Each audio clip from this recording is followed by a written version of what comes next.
Good afternoon, class. Good afternoon, sirs. I am Justin Baldo, your teacher for today.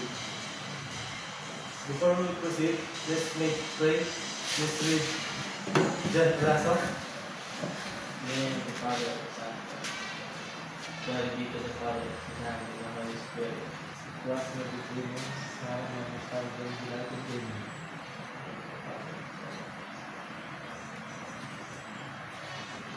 Okay, please sit down.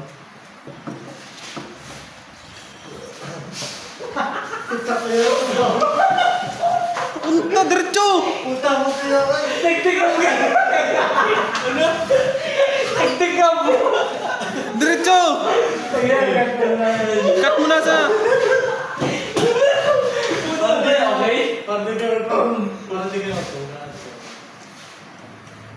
Okay, our topic for today is consumer electronic servicing.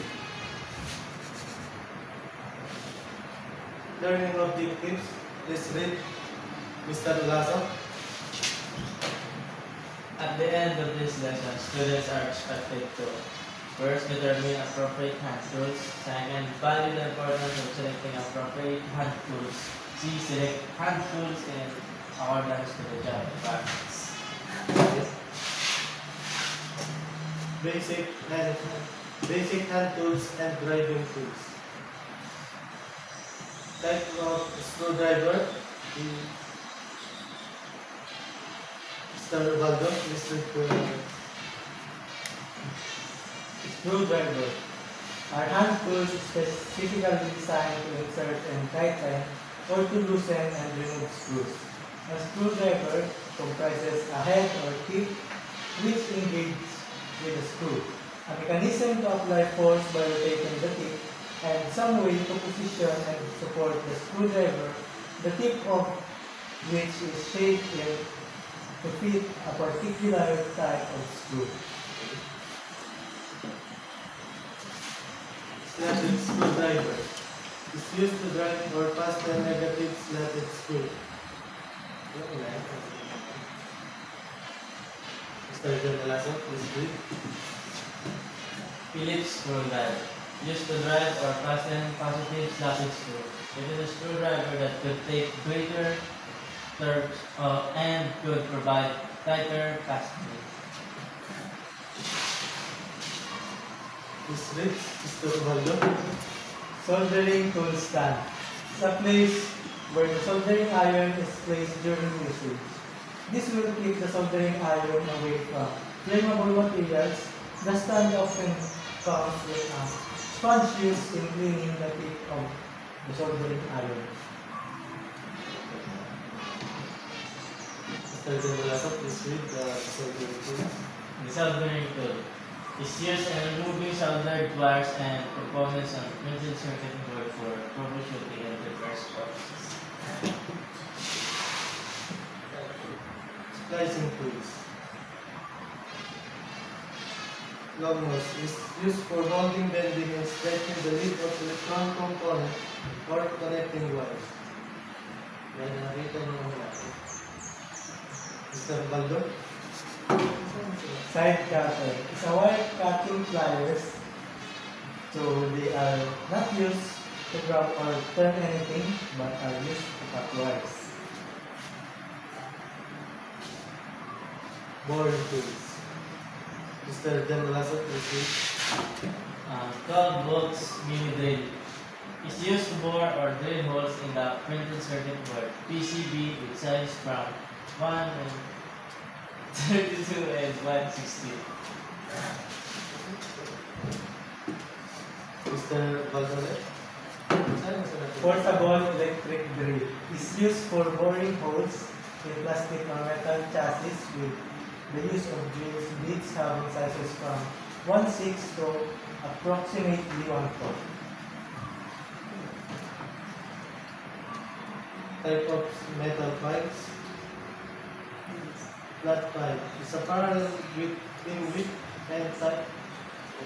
In thickness, they are used for flat surface and edge. Mr. Lazo, please read. Huwag kang magsilipod na. Basahin mo din. Process Is tapered in mid and 3 minutes coming to a point and is narrower than standard upright and used for filing inside the brakes. Okay. Cutting tools. Utility knife is a common tool used in cutting various shapes and crafts for a variety of purposes. Hacksaw. Mr. Robot. Hacksaw is used for cutting metals. Some have pistol grips, which give the hacksaw feel and easy to grip. The small handheld hacksaw consists of a metal arc with a handle that fits around a narrow, rigid blade.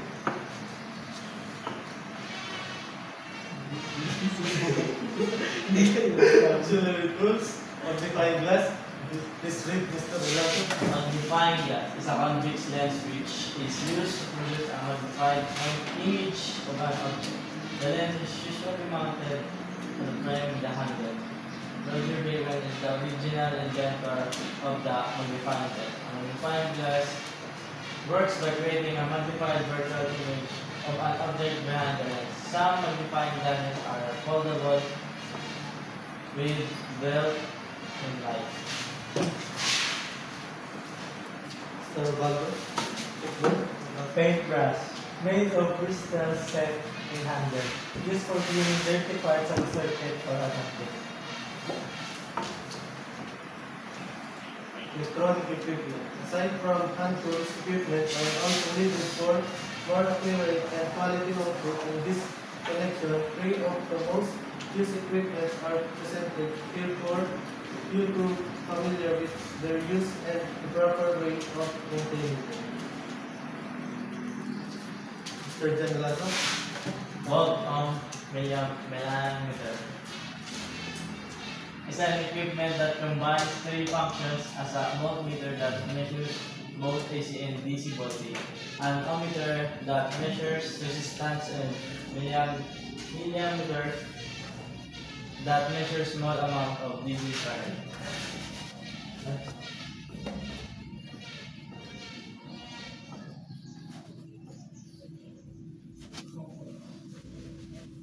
How much have you learned? Wala kayo natutunan. Meron po, meron sir. Direction. One of separate piece of paper, classify the different kinds of hand tools according to their specification in consumer electronic services. Or ano po kanina.